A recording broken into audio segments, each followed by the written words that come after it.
Greetings fanboys and fangirls, Jared here with another video review from Fanboys Forever. And this time it's from the Masterverse series of Masters of the Universe figures. Buzz-Off. Of course, Buzz-Off is a classic Masters character, but here he has been reinterpreted. And this is of course a part of the new Eternia line, and if you're not familiar with new Eternia, it's kind of just a way for Mattel's designers to re-envision some of these old school characters. Most of the time, they are very much inspired by old concept artwork, maybe even old mini-comics, but you just never know what you're going to get with each new release. And because of that, they're always, I think, the most exciting ones to review, because I never exactly know what to expect. As for Buzz-Off here, I am really interested to get this guy out of the packaging, especially because of some of the very unique design elements that he includes, and Buzz-Off, who typically isn't usually one of my favorite characters in Masters, I'm curious what this figure can offer me. So, without further ado, let's get right into it. First off, of course, he's in the familiar Masters of the Universe Masterverse packaging, and of course, I'll always say this, I'm always regretful that the incredible artwork that we find on the side and the back can't be featured on the front, because if you turn it right to the side, you can see that we have this unbelievable painting of this new design of Buzz-Off, and I just think that this is just superlative, like to the next level. And on the back, we have probably what's considered an even better painting of Buzz-Off with his helmet and the wings and everything. And this is just next level stuff. After the Cataclysm destroyed the Great Queen's Nest, Eternia's bee people, known as the Andrenids, nearly collapsed as a society. They were saved by the warrior Lord Buzz-Off, who reclaimed order and set off to establish a new home for his people as their king. So I really love that here Buzz-Off is presented as the king of the Andrenids, and it does give him kind of this regal quality and also gives him a lot of rank among the masters, so I really do like that. On the bottom we just have a cross cell for the other figures in line. On the side you see Buzz-Off spy in the sky, and down here we do have the barcode and UPC. This is a general release figure, and I got mine from Amazon. So let's go ahead without further ado and open him right up.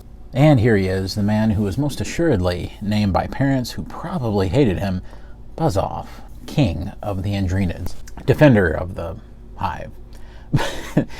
Seriously though, Buzz-Off, he's of course one of the more ridiculous characters in Masters. We're talking about a franchise that has people with giant metal hands, and you know, there's skeleton men walking around, but I will say that Buzz-Off just has a very special kind of goofiness to him. The name, of course, number one, is just hilarious. There's almost no way not to ironically say his name, so it's kind of funny. Of course, there's a lot of characters like that in Masters. Not only that, of course, but Buzz-Off is just a tremendously cool design. It's very outrageous in its color, so that's something you can't really get around. It's not something that, you know, is going to be very subtle. So you have to work with that design from the old school figure. And it's always been a great source of yellow. I'm a big color guy, and I always just love to see, you know, these characters who are mostly represented with color. And I think that he's no exception. So we're going to be doing all kinds of comparisons, all sorts of looks at previous versions, but we're going to focus in first just on the detailing that Mattel has provided with this brand new version of Buzz-Off. First of all, I just really want to talk about this incredible chest piece that we have, which I believe is new, and it's just kind of this striped, compact kind of chest piece. And that's one thing about the Masterverse aesthetic, is a lot of the times, you know, characters aren't quite as beefy or quite as bulky as we see them in other forms of media. And here I think it works really well. He kind of puts me in the mind of like a 2000X character, like a version like that. And of course Buzz-Off was very lean in that show. And I think it works well because I think Buzz-Off is supposed to look kind of lighter because, you know, he's a flying character. He is a bug man. So I think that it works better for his aesthetic. I think if you try to make him a little too beefy, it ends up coming off a little more silly. I also really like what they did with this gold right here for the belt and his harness. If you look, and it's very difficult to perceive on camera exactly, but it's ever so slightly translucent, I do believe. So I think that that's a good touch because it kind of makes it seem like that this harness and these bracelets and this belt are all products of the hive, as if they were like hardened honey or something like that, or they were pieces of honeycomb that was beaten into these kinds of armor shapes for him to wear. So I really do like that, and I think that that's a really cool thing. I also like the presence of this translucency in the blue here and the big crystal on the front of his chest, which I think is just an awesome way for the character to look. And it gives him just a little something that I've always felt that he was missing visually. So Buzz Off, I think that this is actually kind of an improvement. I'm glad to see this. Every now and then the armor looks a little weird on the new Eternia characters, but this, no, I would not say that this is a weird looking piece at all. It gives him a little bit more visual identity, almost making him the, instead of He-Man, more like B-Man here. And you can see, yeah, forgive me for that joke. But yeah, I think that it does some things to make him look a little more heroic, a little more super heroic for his people. I also really like what they did with the head and helmet combination. For one thing, they took a bold step here because they did a translucent helmet. Once again, I think what they're trying to do is go after the idea that this is like honeycomb and it's like dried and it's a product of the hive. But I think it ends up working really well. At first, I was a little apprehensive when they first shown it, and I thought, I don't know, that's a little far off. But honestly, yeah, I think it works. I particularly like what they did with the mouth sculpt because you can kind of see the tendrils, and it's almost robotic in a way. It's kind of Jack Kirby-esque, and I think that it looks really nice. I particularly like the paint on the big bug eyes on the helmet right there because you have that little pop of blue in the middle, and it really gives it that bug-like quality, and it just wouldn't have had it without it, so I think that's cool. Now, under the helmet, of course, this is removable, and you can see that we just have our standard kind of buzz-off head right here, which I think is really nice. It kind of reminds me of what would happen if you took the 2000X design and you took the classic design and you kind of just combined some of their better qualities. So I think it works really well. I do think it's interesting that rather than having the antennae just stand right up, they have them slicked back to his head, so there's no getting those up. Of course, the reason they did that was so that it wouldn't interfere with the helmet, and I think the antennae are more represented in the helmet just by the pieces up there. So I think that's what they were going for, but I think an argument could be made that it would have looked better if they had had the brown antenna coming out of the helmet, and it would have looked a little more interesting, as I think that it's maybe a little too translucent yellow here and needed a little something to break it up. So I still think it looks really nice. I think in particular the sculpting on the head itself is really cool, and I like what they did with the eyes.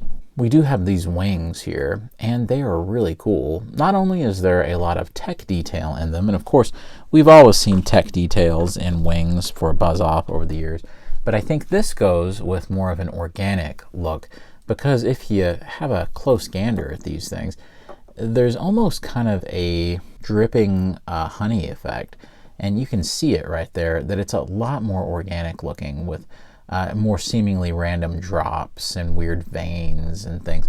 And I think that's smart. I've always thought that it was a little strange that his wings looked just so techy on the original and all the other designs, when you would almost think there was some kind of natural appendage. So I really do think that's cool. Now these top ones, in terms of range, you can do all sorts of things with them. Yeah, let's save that. Okay, you can also see the back of the loincloth here, and then there's the front. This kind of reminds me of the He-Man that they did for New Eternia, where he has the armor pieces on the sides and then the fur in the middle coming down from the belt. And I think it works out really well, and what's even better is they use that same great flexible loincloth material that we had just seen them use in some of these Masterverse figures. In particular, we saw it with Grizzlor, so that appears to be a new standard going forward. Going on down, you can see he does have like the monster legs with the insect kind of details, and he has the really cool monstery boots with awesome insect-like feet. And you can see that he's got the big insect toes, and this is really kind of an expansion of what the original looked like, and it's so much more bug-like than what we had seen before. So let's talk just a little bit about articulation with this guy, because I think there's definitely some interesting things to mention. The head has a really great amount of range. As a matter of fact, I would say this probably has some of the better range I've seen in the line for a head, which is really good because with a flying character, you're always wanting to kind of push that a little bit. So much so that even though it doesn't have a hinge, it's just on a ball, you can definitely bring the head up enough to where flying poses, and using the diaphragm, you can bring him up a little bit more. Flying poses are going to look pretty good because he can face pretty well straight forward, And moving on down, you can see that the shoulder joints work just as well as they always do with a 90-degree bend. There is a bicep joint right there. He can go all the way around. There's a double jointed elbow. There is a rotation at the wrist of his claw pincher things. There is a little bit of a hinge, but it's having to do more with the articulation because the claws themselves articulate on one end and then you can just clamp down. The diaphragm can also turn and do some of that action. It can go all over the place if you need it to. Then the waist can turn as well. Mine was a little stuck, but that took care of it. When it comes to the splits, of course he can do them, and that's great because you would almost think these would inhibit it, but nope, they're very flexible. And again, just like Grizzlor, he can do just as straight a kick as any of the figures can, and the loincloth doesn't inhibit it at all. So I'm really glad that Mattel has come up with this material that seems to work so well. There's a great thigh swivel, there's an excellent double jointed knee, there is an awesome boot cut right here, and there's some really good ankle hinges right here and some very effective ankle pivot. So you can get him in those really wide poses. And there you go. He can flat foot it, no problem. Now that's not all. We do have wings back here. The big wings at the bottom have hinges that hinge up like this. You can actually go through and it kind of locks into different spots like this. So that's awesome. And it can hinge out, which is really unexpected. I thought it would just be able to go up and down and that would be it. Same with over here. It can kind of just lock into different poses and it can hinge out. Now what's interesting is that this one appears to be a lot more loose than this one over here. I could tighten that pretty easy. I'm fairly sure that it would just take just a spot of super glue or something like that. You shouldn't have to do that, of course, but just letting you know. Now these at the top can move independently as well. So if you want them to be really, really obvious, you can get them that way. Or if you want them to be way down to where you would never even see them, you can do that as well. So you do have some options here. Overall, he's extremely articulated. All right, giving him back his battle helmet here, I will show you his one weapon accessory, and that's this axe right here. Now, it's interesting because I really do like what they did with this in terms of color. It looks really nice, and they added a little extra sheen on the ends of the blade there, and the texture is just awesome. But it is a little weird that it's to the side like this. At first, my inclination was, okay, well, I'm sure it can just rotate, and I was trying to rotate it back around to where it looked straight. Instead, you can't really do that. It's just the way it is. So that means that I thought, okay, well, I'm going to put it in his right hand, and I tried it one way, like this, and that works pretty well, but I almost think this loop needs to be over the big part. It makes more sense, and then it's facing him, and it looks wrong. So I figured, okay, well, I'll go to the left hand, and it appears to have more of a home there. Now, it's still kind of loose though. As you can see, there's almost too much clearance for that claw. So I don't really know exactly what the best way to put this in his hand is. I goofed up recently in a review and didn't know how to load something into one of these snake men's hands. And I thought, okay, well, maybe I'm messing up the same way here, but I never did really get what I needed. So I'm a little perplexed by this. He doesn't get a good enough grip to keep it perfectly in, but it's good enough to hold it well for poses. So it works fine. I would have liked to have seen it be a little tighter, but there's not enough power in that pincher to get it any tighter than this. So it's still a little shaky. Not the best, but certainly not a disaster or anything like that. But still, it's there. I would have liked to have seen it be able to be holstered back here, but this harness itself has some issues. In particular, you can actually see that this strap has come out, and this is something I'm dealing with. At first it was the other strap that didn't want to go in, but you can of course put it right back through and it works pretty well and it'll hold for a little while. But that friction and just it kind of undoes itself after a little bit. It's not been a major issue for me, but it is a slight issue, so it's definitely something that I felt like pointing out. It overall feels that this this harness is just a little too tight, so they almost needed a little more slack. There's plenty of these rivets right here that they don't end up using when they probably should have used them to keep it a little more secure. So I will show you that if you do want a more classical buzz off, you can totally get that. All you have to do is take these straps off. I'll remove the helmet here, And there you go, more of a classic buzz off right there. So you can definitely do that. I know that there's going to be a lot of people that'll just display him like this because they want him to be as classical looking as they can get, and that is completely your prerogative. I actually like that he has kind of his own identity because we already have some great classical buzz off figures.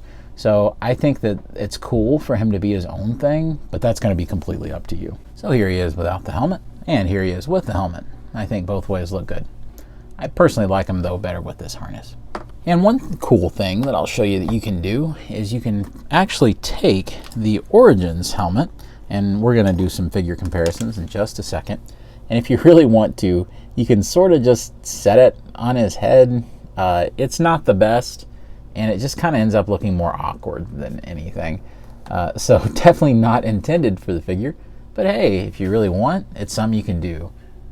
And if you want him to join the Mickey Mouse Club, then there you go. This seems like the best time to maybe do some comparison stuff, because this will get him in more of a look that will be a match to the previous figures. Let's first of all look at him with the Origins figure. The Origins one is pretty much exact to the old school Buzz Off. It is cool to see them side by side, and without all of his extra stuff, they end up looking pretty similar. I think there's a lot of great design improvements with this brand new one over here though, and I think it makes a big difference. I do wish that his antenna were sticking up right there because I think it would be a little bit more of a match. More interestingly, we do have the Classics version of Buzz Off. Now me, to keep things interesting, I always liked the 2000X head sculpt that came in the head pack. I always liked it better than the standard head that they had on this guy. And this is a tough figure to beat. Particularly because of the awesome paint shading that's on the chest, and that makes it really nice, and just the overall quality of the sculpting, it really makes it a tough figure to compete with. However, I think this guy holds his own just fine. They're pretty different, especially when you suit him up with all of his stuff. I think that's a fine look, and if you want to go with the helmet, you can totally do that as well. I think once you give him his helmet and his harness, it's a lot more comparable, because this guy becomes his own thing. So I think as long as you give him those elements, there isn't really a clear winner. But as a regular Stratos figure, this is really, really tough to beat, in my opinion. However, I wonder if the heads can swap on these two guys. You know, it's a little tight, but honestly, you have to admire Mattel for their funny consistency over the years with these head sizes, because that works really well. Not only that, but it's a really good size of body for the 2000X head, because for as good as the Classics version is, it always looked a little too bulky to be that version of the character. Then if you take the harness off, it's even that much closer. So I actually think that if you're a 2000X fan that has that old head pack and you've been waiting for a figure to use it on and you need something to look more like that, then it's really hard to beat this. And this looks better, I think, actually, than the Classics version. Speaking of the Classics version, even though it's a little loose for this head, it still fits on there. And this is no slouch. You can see it does some funny things because the head is loose. But I mean, that's not bad. If you want to tighten it up a little, I mean, I guess you could, but it looks pretty neat. So there's actually some fun modularity you can do with these figures. And just for fun, here he is alongside of a new Eternia He-Man. And a new Eternia He-Man using the alternate head from the movie He-Man, which I actually think is a really good fit. And of course, we can't forget fellow Winged Warrior, new Eternia Stratos. So this is a really, really fun figure, and only $22, $23 depending on where you get him. This guy is a great bargain. He comes with plenty of accessories with the helmet, and the cool wings, and the harness, and the axe, and the sculpting and the paintwork are really, really nice. It's funny to see just how impressive this Buzz-Off figure really is. It's definitely not one that I expected to be wowed by, but I really do like the things that they've done to the design and some of the choices they've made. Funny enough, it is one of the first times that I've ever looked at one of their new Eternia figures and said, you know what, that legitimately has improved several things about the original design. And although it's not some kind of crazy home run like the new Eternia Too Bad figure was, I'm still inclined to say that this is one of the better Buzz-Off figures that Mattel has ever produced. And you'd be crazy to miss out on owning one for yourself. But let me know down below what you think in the comments. Do you think that the new design ideas behind this Buzz-Off are the kinds of things that you would like to see Mattel continue to repeat? Are you pleased that the new Eternia line is continuing, and what characters would you like to see in the line next? Let me know down below in the comments. And of course, be sure to subscribe and like the video if you haven't yet. Regardless of what anyone may tell you online, it certainly does seem to me like Masters is in kind of a resurrection heyday right now, and it seems like we're just getting cool stuff all the time. And this is a great time to subscribe to the channel and like the video, because you're going to see me review all kinds of other great Masters items just continually here on Fanboys Forever. So do yourself a favor, get a little more Masters in your life, and hit that subscribe button. And as always, God bless you and yours. And I'll see you on Fanboys Forever. Now buzz off. I mean, fanboy out. Buzz off is not exactly my name. It's just a nickname. My real name's Kevin.